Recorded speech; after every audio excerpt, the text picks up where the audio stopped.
What's up, world? I'm Cameron McKinney, and this is Pop Culture Spotlight, a podcast about the movie Drive Away Dolls. Here's a quick synopsis. Two friends, Marion and Jamie, take a trip to Tallahassee only to realize they are being chased for having wanted cargo. The film stars Margret, Qualley, Geraldine, Viswanathan, Beanie Feldstein, Coleman Domingo, Bill Camp, C.J. Wilson, Joey Slotnick, and Matt Damon. Standout performances. Whether or not you really like this movie, Drive Away Dolls, comes down to one performance, and that performance comes from Margret Qualley, who in my opinion has a fun accent that many clearly find annoying in the film. Qualley plays Jamie, a wild and loose character, and here's what I'll say. If one of your favorite movies of Ethan Coen's filmography is Raising Arizona, which has similar cartoonish performances from Nicolas Cage and Holly Hunter, Qualley brings similar zany energy to Drive Away Dolls, and I'm here for it. I've talked about this a lot on this podcast. Accents rarely bother me, especially when it's someone who I believe is a movie star, like George Clooney in Oh Brother, Where Art Thou? That's a zany, fun accent.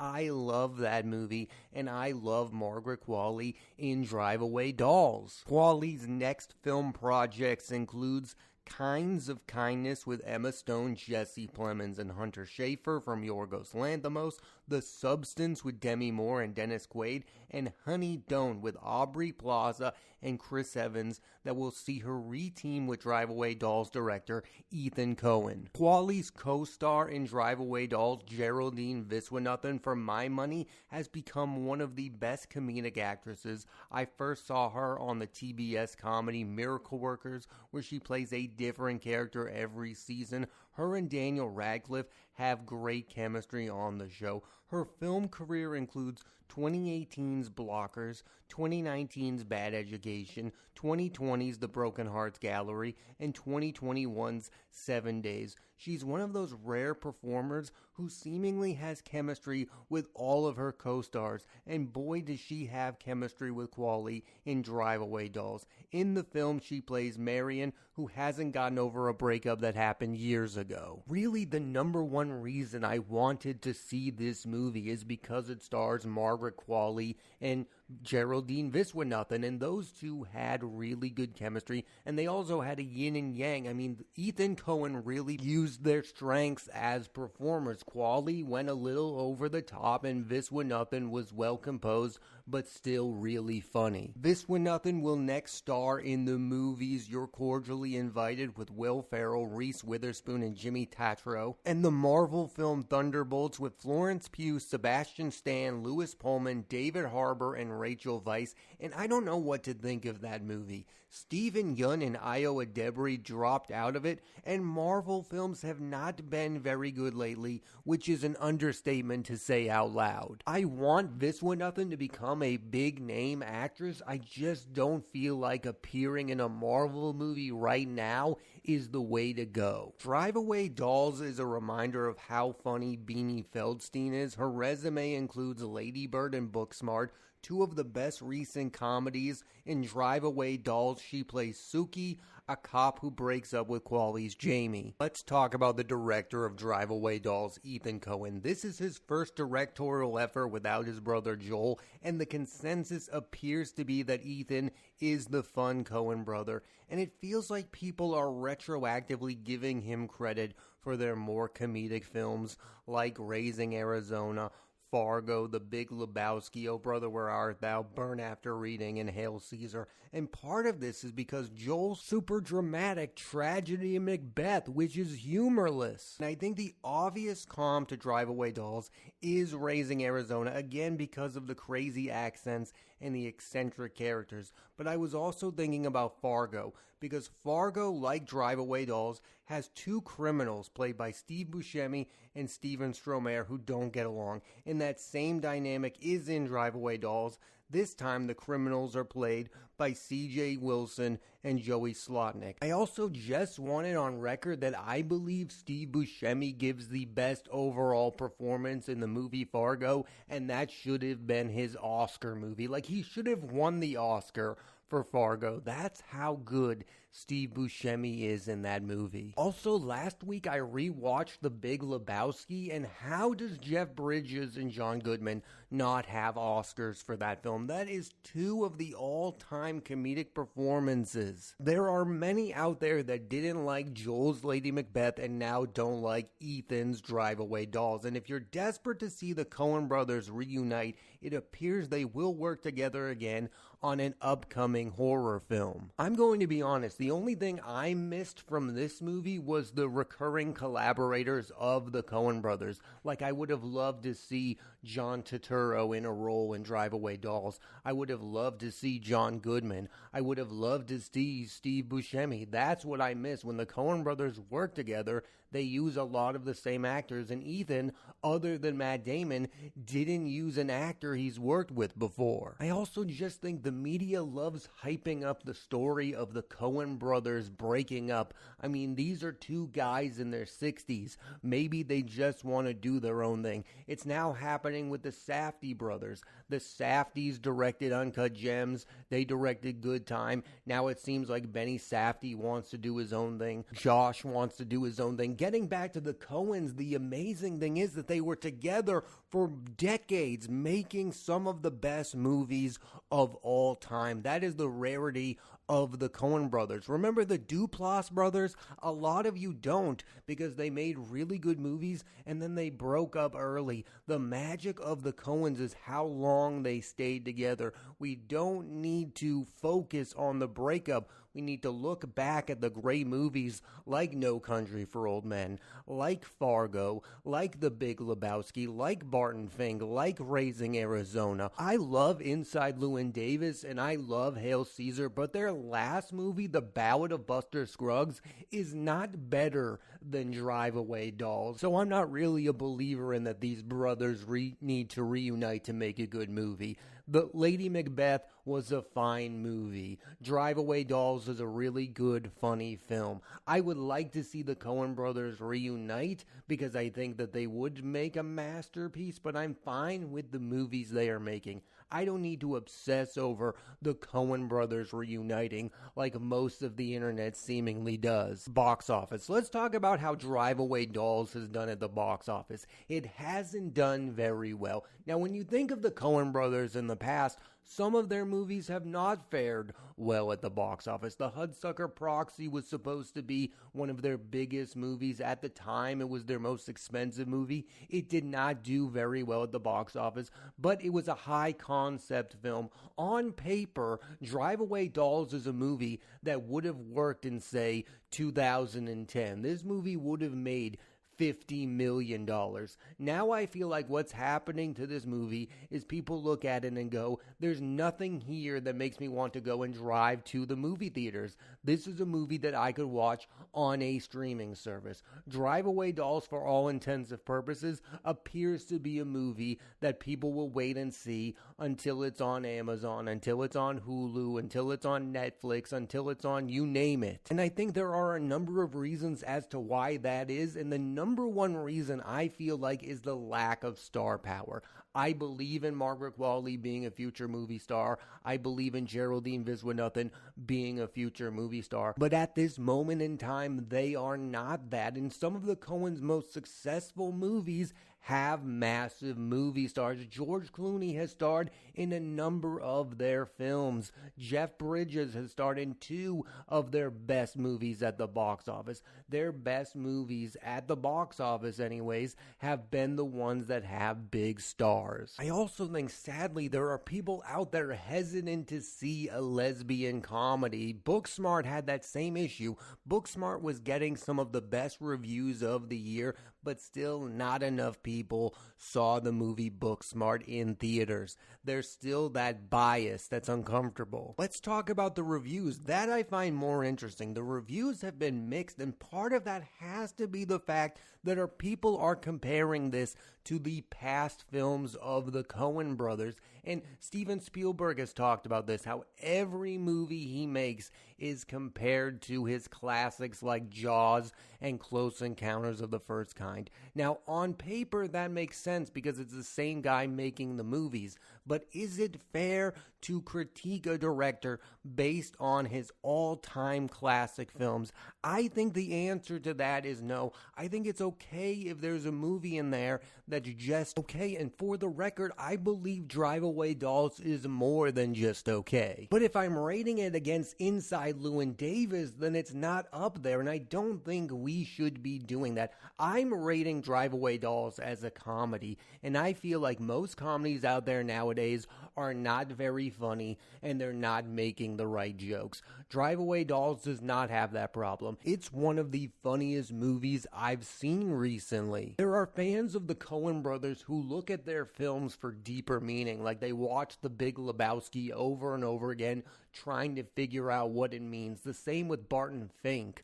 Like, those are movies you watch and you're like, what is this movie saying? Drive Away Dolls isn't one of those movies. It's sleek, it's a lot of fun, it's a good time. That's all the movie is trying to be, and I feel like that's what people are struggling with this movie. They're looking for that deeper meaning instead of just a good time, which is what I think the movie is. It's just a good time. My major critique of the movie would be the start of it. Like, I feel like this movie struggles to find its footing, and then by the end, you're really like, wow, this movie really works. But you have to be patient with it. Like, I feel like this isn't a movie that just gets going right away. It's a movie that kind of struggles at the beginning of it. Like I said earlier, Ethan Coen already has another movie in place. He's going to make Honey Don't with Qualley again, and this time with Aubrey Plaza and Chris Evans. And I feel like that's a movie that sounds like it's going to fare better at the box office because it has that star power. Captain America and Aubrey Plaza. And I think the pair of Ethan Coen and Aubrey Plaza is going to be off the charts funny. Like, she is one of the best comedic actresses of our time. Ethan Coen has been the co-writer of some of the funniest movies of our time. I also can't wait to see Chris Evans in an outright comedy again. This is the guy that most people saw for the first time in Not Another Teen Movie. I want to talk about the movie's runtime because I think it's something that makes Drive Away Dolls feel like an old school comedy. I mean, this movie is 90 minutes in and out. And weirdly, I feel like that was the strength of the movie and also the weakness of the movie, because I talked about that weak beginning of the film. Well, when you only have a 90-minute movie and the first 20 minutes aren't super strong, people aren't going to think very highly of you. But then that final, let's say 40 minutes is on fire, and you're like, this is a really good comedy. And old school comedies used to be 90 minutes. All Woody Allen films used to be 90 minutes. And it's the fantasy movies, it's the superhero movies, it's the sci-fis that made every film over 2 hours. It's Martin Scorsese with his epic dramas that makes those films 3 hours. It's the Lord of the Rings movies that became over 3 hours long. Fargo and Raising Arizona were 90-minute long movies, and I feel like what Ethan Coen understands about those films is that you need to establish a tone right away.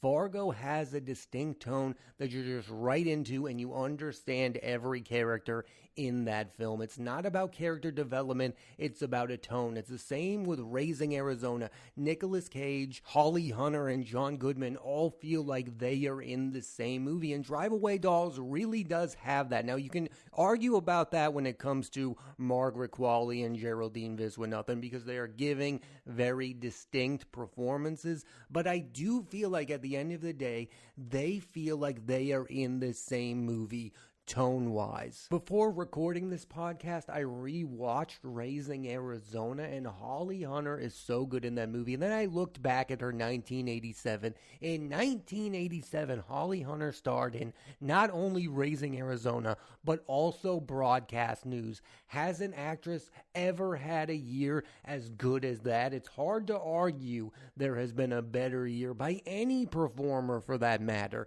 Think about that. Broadcast News and Raising Arizona. Those are two movies that a lot of people put on their top 50 films of all time, and some people would put both in their top 25. And she's just not in those movies. She's phenomenal in those movies. And looking back at that film, it's crazy that Nicolas Cage only worked with the Coens one time, because it's, in my opinion, his best performance. It's right up there with Adaptation. Those are the two Nicolas Cage performances that I put in the pantheon. And for him to only work with them once, I would have loved to see Nicolas Cage pop up in their movies for the last 25 years, but sadly, it didn't happen. Getting back to Drive Away Dolls, there is something that I found a little annoying with the movie, and it's that it has big-time actors in bit parts, and the two that I'm thinking about are Pedro Pascal and Matt Damon. Pedro Pascal has become one of the most famous actors because he's appeared in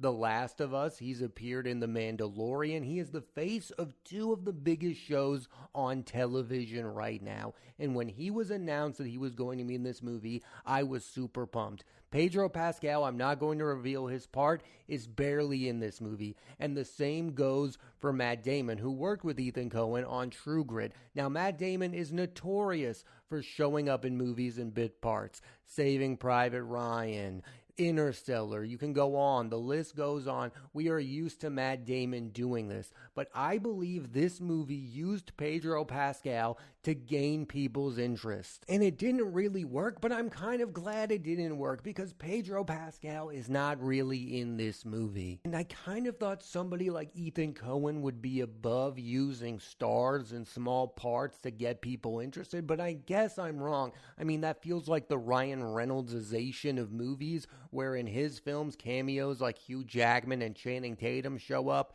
and you're like, this movie doesn't really need that whatsoever. I do want to mention that Ethan Coen co-wrote this movie with his wife Trisha Cook, who worked as an editor with the Coens in the past. And that is the one thing that I find a little interesting about the Coen brothers breaking up, is who they are working with. So on The Tragedy of Macbeth, Joel made a movie with his wife Frances McDormand, and now with Drive Away Dolls, Ethan is making a movie with his wife. I think it's proof that the two of them still want to collaborate with others. It's not like the two of them went off to make solo movies where they were the writer, directors, editors, and cinematographers. No, they are still working with key collaborators. I believe that the struggle for both of them is that their popularity was in the fact that they were a duo. That's the mystique around them. All the time we're asking questions like, how do you co-write movies together? How do you collaborate? That's what people found so fascinating about the Coen brothers, is that they didn't understand how these two guys came to collaborate on some of the best movies of all time. I believe Drive Away Dolls would have been a bigger financial success if it was written and directed by Ethan and Joel Coen. And I feel the exact same way about The Tragedy of Macbeth. Yes, that movie got nominated for some Oscars, whatever, but more people would have talked about it if it were made by the Coen brothers and not just one Coen. Overall, what I personally liked about Drive Away Dolls is that it feels closer to the Coen brothers' earlier work than some of their recent films. Like, again, I love Inside Llewyn Davis. I love Hail Caesar. But Drive Away Dolls really does feel like a cousin to Raising Arizona and Fargo. I think the one outlier with their comedies is The Big Lebowski. Like, there's no movie you can compare that to. There's never going to be another The Big Lebowski. With Raising Arizona, I do feel like Drive Away Dolls has some of that similar tone, and it's all with the Margret Qualley character. Like, you could just put her in Raising Arizona and it would make sense. Overall, I, like a lot of people, think it would be cool if Ethan Coen reunites with his brother and makes another masterpiece like No Country for Old Men, but I believe Drive Away Dolls proves Ethan can make a solid movie without his brother's involvement, and I'm really excited for his next film, Honey Don't. And maybe it's just me, I just feel like the two Coens have made so many movies together that you can just go back and revisit their classics instead of wanting another film from the two of them. We're probably going to get another film from the two of them. But if you want to watch the Coens, just go back and watch Raising Arizona, rewatch Fargo, rewatch True Grit, No Country for Old Men, and Inside Llewyn Davis. There's more than enough Coen Brothers films to enjoy. And while you're at it, you should watch Drive Away Dolls. Thanks for listening to this edition of Pop Culture Spotlight. I'm Cameron McKinney, and there'll be a new episode of the podcast every Thursday on Apple Podcasts and Spotify. I highly recommend you check out the film Drive Away Dolls. Next week on the podcast, I'm talking about Dune Part 2, starring Timothée Chalamet, Austin Butler, Zendaya, and Florence Pugh, written and directed by Denis Villeneuve. So tune into that and please rate, review, and subscribe.